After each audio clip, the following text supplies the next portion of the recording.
Hello guys, so GCV here at eto, nandito tayo sa simbahan ng San Luis, Pampanga. And then, vlog natin siya. So halika, hindi ko na papahabain ng intro and welcome to GCV Bike Adventures. May ikukwento ako sa inyo mamaya.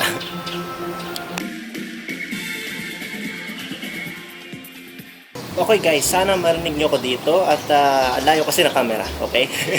Ngayon, ito na ang lumang simbahan ng San Luis, Pampanga. So ngayon, kakaiba yung wangis niya maliban dun sa mga natunguhan nating simbahan. So nga pala, history about dito sa San Luis, Pampanga. Ang unang pangalan ng San Luis, Pampanga, batay sa pagkakasiyasat ko ay Kabagsak. Yan. Bago pa dumating ang Espanyol, ang unang pangalan ng San Luis, Pampanga ay Kabagsak, referring to the abundance of fruit bats. Yun, napakaraming fruit bats daw dito noong bago pa dumating ang mga Espanyol. So ngayon, ipinangalan din ito sa dating pare na si Father Nicolas de Orduño. Yan. Kasi ang alternative name San Luis, Pampanga ay San Nicolas Kabagsak. So ngayon, medyo napaisip din ako.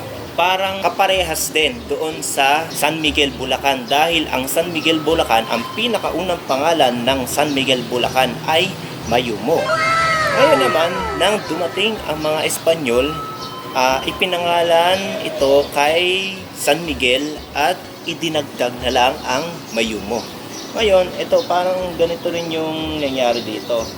Yon, yung alternative name nito ng San Luis, Pampanga ay San Nicolas Kabagsak.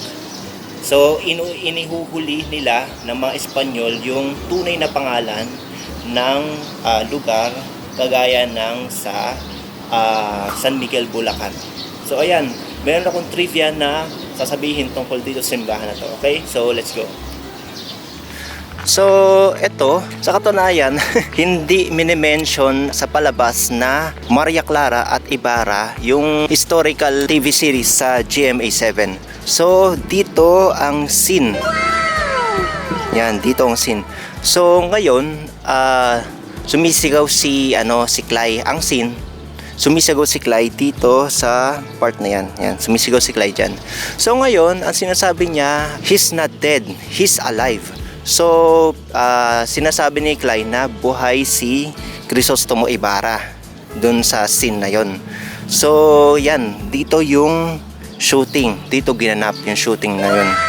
Kung saan ipinunta sa kumbento si Maria Clara. Ngayon, nakakatuwa lang at ayun no, napakalaki ng effort na ginawa ng San Luis, Pampanga Parish Church dahil pagkakakita mo, ayun no, may mga AC na nakalagay doon. Ang pagkakalam ko, tinanggal nila yon. So, ang galing, napakalaking effort talaga ang ginamit nila dito. So, ngayon, sa pagkakapansin ko, yan, bukod dito sa mga magagandang bato na to at disenyo ng parokya, ito yung santo, yan. So, ngayon, may halo siyang ladrilyo. Itong pader na to, yan. Itong pader na to, ito yung sinaunang pader na kasabayan nitong parokyang ito. So, ang galing. Ito, may halong ladrilyo sa loob. Yan. Yan. Ang galing, oh. Yan. So, yun lang naman ang ating video at ito, may sasabihin pa ako. Okay guys, so honestly, etong DSLR ko na ang ginagamit ko every time na magbo-vlog ako. So, dito nawala ang cellphone ko. So, I don't know if dito or doon sa bahagi ng Mexico, Pampanga. Kasi huminto ako dito noon, tapos ang pagkakalam ko March 5 yata yon. Tapos doon sa Mexico, Pampanga. So huminto ako doon dahil chinecheck ko yung maps kung saan ako pupunta, ganyan, nag-search ako. So ayan ang nangyari, hindi ko naramdaman, nag-slide yung cellphone at nahulog na. Yan, yun yung mahirap. Ngayon Shoutout na lang sa ano sa nakapulot ng cellphone ko kasi meron yung sticker na Cyclist Cat Bikers tapos yung pangalan ko. And then so eto nga pala yung pangalawa sa sasabihin ko. Shoutout nga pala kuya kanina. Nagpakababang loob naman siya kaso wag naman ganun. Kasi sa totoo lang, nag-semp lang ako, natumba ako sa bike kanina.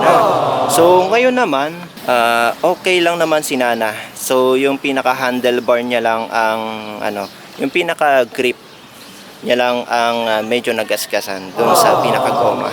So, wala na tayong magagawa eh. Pero sinabihan ko lang si Kuya, Kuya, next time, total at walang nasira sa bike ko, okay lang pagbibigyan kita. At ito, wala akong sugat, guys. So, thank God, wala po akong sugat.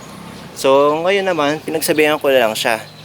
So, susunod kuya, tumingin ka kalibat kanan. Kasi, katulad niya, nabangga mo na, mabilis ako, tapos bigla ka na lang, papasok sa main highway, guys. Pumasok siya bigla sa main highway na bigla ako. So, ngayon, ayun, thank God, walang nangyaring masama kay Nana. Hindi na 8 ang gulong ni Nana, wala.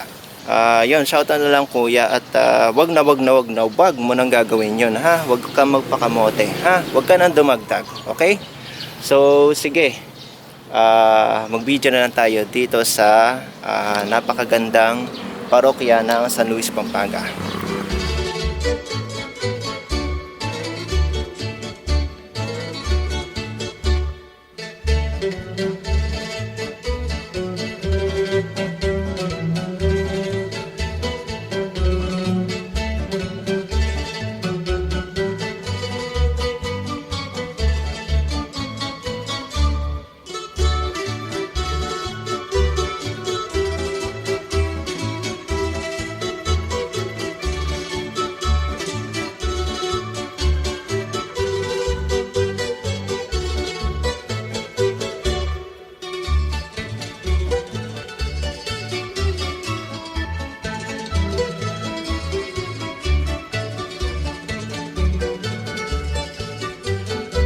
Okay, shoutout. Ano kayo shoutout, ha? Wala. Wala. Sa mama ko. Ayun,